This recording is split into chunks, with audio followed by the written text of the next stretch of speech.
So one such example of an EDA tool or a software is the simulation software. So simulation software is nothing but it takes your HTML or a Verilog code and it creates a schematic out of that. And also, if you want to find out what kind of behavior, if you want to see the behavior, it gives a waveform kind of an output of that HTML code. So let's look at one such example. All right. So when it comes to Verilog simulation, right? First thing is to write the Verilog code. So you have to describe the logic design using the Verilog language, and there are certain commands given by the simulation software which helps you to compile the design. Basically, the simulation software understands the design or understands the code which you have written, and then the next step is to simulate the design by generating the test stimulus. You can see on your right there's a snapshot of the Verilog code. So as you can see, there are certain signal names, and there is next to it you can see there is something called as input, output, and below that there will be the behavior of that particular block mentioned or described. So this is the Verilog code, and this gets compiled by the simulation software, and then it gets simulated. So on compilation of the hardware or the Verilog code, it's possible to see the schematic view. So it will help you to visualize the actual design, like how it will be when it comes out as the hardware. So as you can see on your right, there's a diagram which is basically showing the different connections of the wires inside the block. So this is kind of a representation. So it helps you to trace the connectivity, and it will help in the debugging process. Then comes the simulation waveforms. The simulation waveforms is nothing but it shows design behavior under different input combinations. It will help you to understand what exactly the design will do if you give a certain set of inputs. So if you can see in the diagram, you can see there are certain signals which are basically changing, right? So there are certain other signals which are again based on this one set of signal change, the other set of signal change will change based on the inputs. So that you will be able to visualize, or will be able to see in the waveform. You can also see what is happening inside the design or inside your how the signals are behaving. Is it behaving as per your expectations or not? It will help you to identify issues, also help you to improvise the design. Usually to generate this test stimulus, there will be some kind of test programs. They will also be, again, it has to be written using some kind of a Verilog or a system Verilog kind of a code which will interact or interface with the design. Now let's look at some case studies. It will help you to understand how or what kind of work that happens in the industry. So what kind of challenges that are faced, or what exactly happens in the industry. So for the first case study, I have taken USB, which you must all be familiar with, nothing but the universal serial bus. Where exactly does USB get used? So as you must be knowing, USB is used when pen drives in your mouse. If you are using a USB mouse, it can be used for connecting your earphones. It can be used for connecting your keyboard. So there are so many applications of USB, right?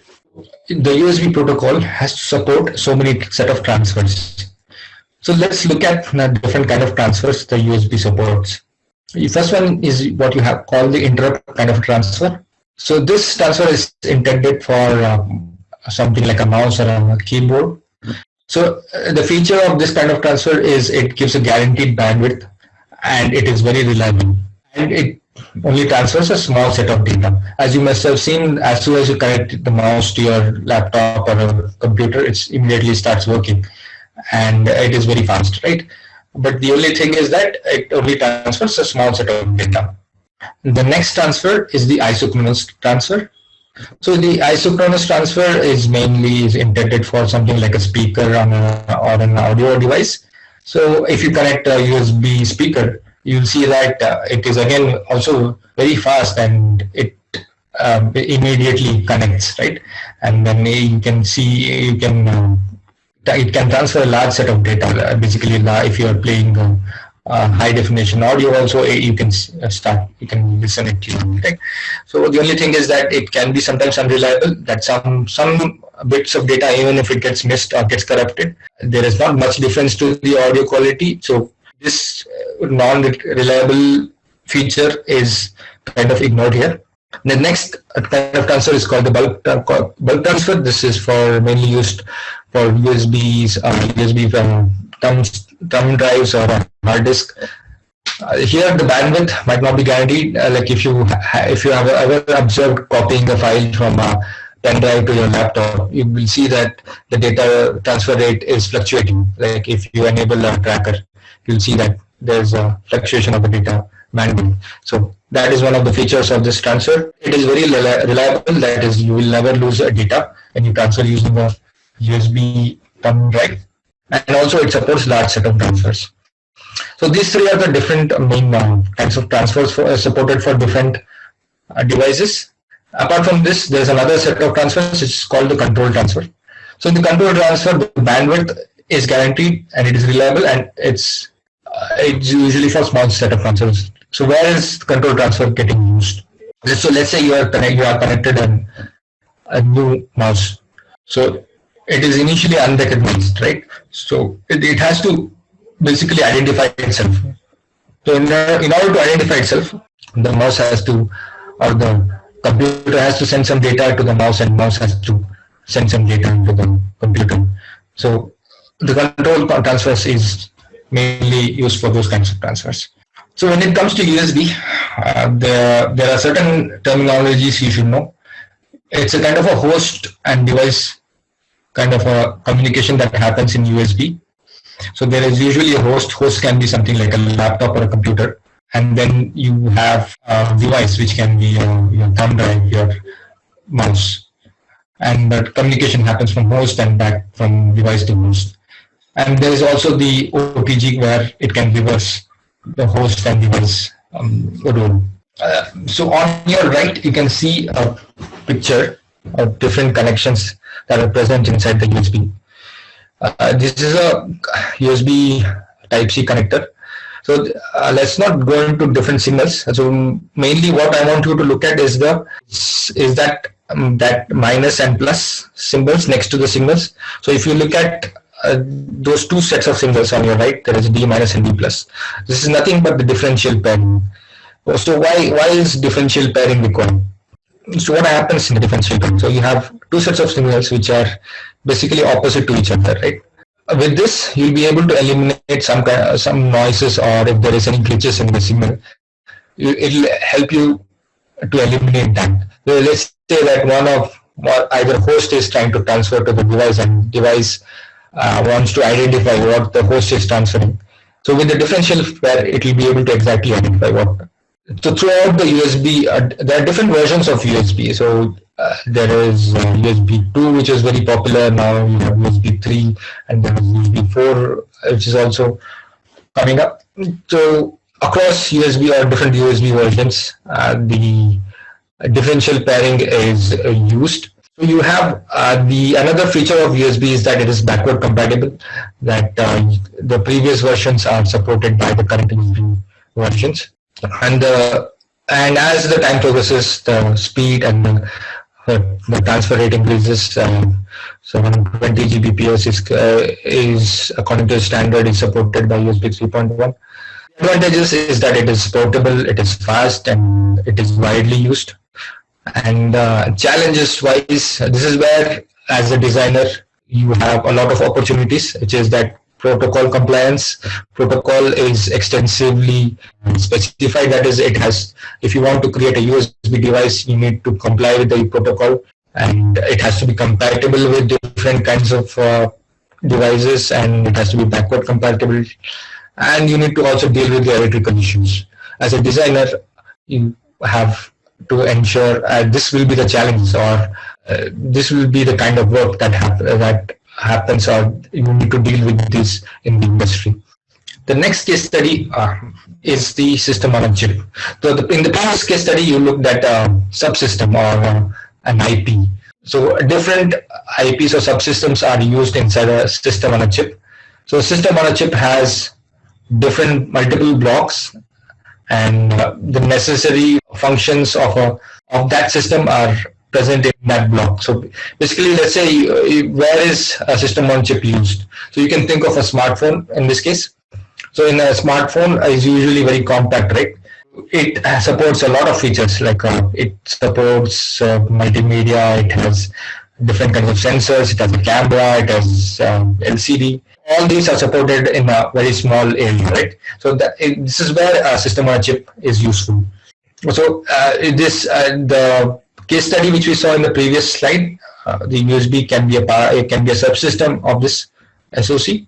So there are different advantages of this approach, which is basically nothing but high performance, and it gives a high volume, and it integrates many features, and overall it is very low cost. Like if you think of the phone which you were using 10 years ago, and if you think about the one which you're using now, it is for the same price you're getting a lot of features, right? So that is, SoC is able to do that. Again, when it comes to challenges, there is the integration challenge, and power management is another major thing. So you might see a phone getting heated up sometimes. All of this becomes the challenges for the designer. So the companies or the industry is continuously trying to build better products, and a lot of work that happens in these areas. And then there's the security, and then there's also the complexity wise, more and more features are getting included in a single system on a chip. There is a lot of interesting work that is happening in this area. That was about the case studies. So you might be wondering what is told in VLSI in the future. So what will happen in the future? So until maybe last 10, 20 years ago, mostly the ICs or the chips were manufactured for computers, and also some to an extent smartphones or some kind of defense purposes.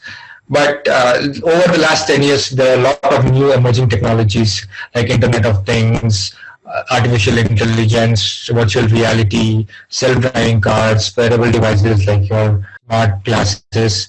All of these are being developed, and there's a very strong demand for specific hardware which is to support these kind of new applications. There are a lot of work that is happening on the machine learning and artificial intelligence part of the industry, where companies are competing with each other to bring very advanced hardware which will help in creating very complex kind of artificial intelligence applications. And then there's things like self-driving cars which are already present in the industry. Like you can see Tesla, which has its own self-driving cars, and there are a lot of work they are doing on the VLSI part of their ecosystem. That was about the current trends or the latest technologies which are present in the VLSI industry, or these are the ones which are driving the VLSI industry going forward. Right. So if you want to be a part of the VLSI industry, so what kind of career path you can choose? So usually, as a fresher, or when you come out of your college, first thing is usually to become an engineer of one of the companies, and then you go and become a technical lead and an architect. You can also be a product manager. Product managers usually handle the different requirements for a certain product, and they manage different teams, and then they are responsible for creating end user products. You can also be a researcher. There's a lot of R&D work that happens in VLSI. You can also be a consultant. After getting a certain amount of knowledge, you can help industries, and you can work with companies to help them create better technologies. So these are the different career paths which are available if you want to be part of VLSI. All right. So then, what are the different job opportunities? As you must have heard about these different, there are many famous companies like Intel, Qualcomm, AMD, Nvidia, which employ a lot of VLSI engineers. Usually, the entire VLSI flow is divided into different parts. Like there is a front end kind of a work which involves RTL design, design verification, and there is integration. As you saw in the case study, when you are working on a system on a chip, a lot of integration work that happens. So in the front end part of the VLSI flow, you should know a lot of the hardware definition language. You should know software scripting, and of course your logic and basic electronics knowledge is required. Then you have a design for test, as I mentioned in one of the VLSI stages. There is part of the which has to be tested. Like it has to be there should be some access to the design, and that happens through the DFT part. Then you have the FPGA, which is field programmable gate arrays, which is a way of prototyping the design. And again, HTL knowledge is required to basically come up with the designs, and it is a very fast way of creating hardware. Then the other part of the VLSI flow is the backend part. So here a lot of physical design, or what happens in the later stage of the VLSI flow is you have the layout part. So here you should know a lot about your transistors, and you should know how you can place them, and then how you can eliminate a lot of challenges that are getting faced currently in the industry. There are a lot of work related to the verification of that physical layout and the timing part. These are all the different opportunities or work that is happening in the industry. And again, this VLSI is a growing kind of a technology. There's maybe the job that is not present now, maybe present in the future. There are a lot of specialized work that happens in VLSI industry. Maybe 15, 20 years ago, VLSI one particular VLSI engineer had to work on a lot of stages of the VLSI flow. But these days, it is getting more and more specific. People are focused on only few parts of the time flow. Let's say you are working on timing part, and then throughout your career, you would want to work on the timing. You become an expert in the timing part, and you should also have an overall knowledge of the entire design flow. So there are a lot of examples of students, professionals going at the earlier stage of their career, going from one job profile to another job profile. Always in VLSI, your existing experience or the knowledge which you have gained in your projects or in your work help in the next projects, or it helps you to further your career. So there is always that experience which comes. So that's about the job opportunities. And yes, I have come to the end of my presentation.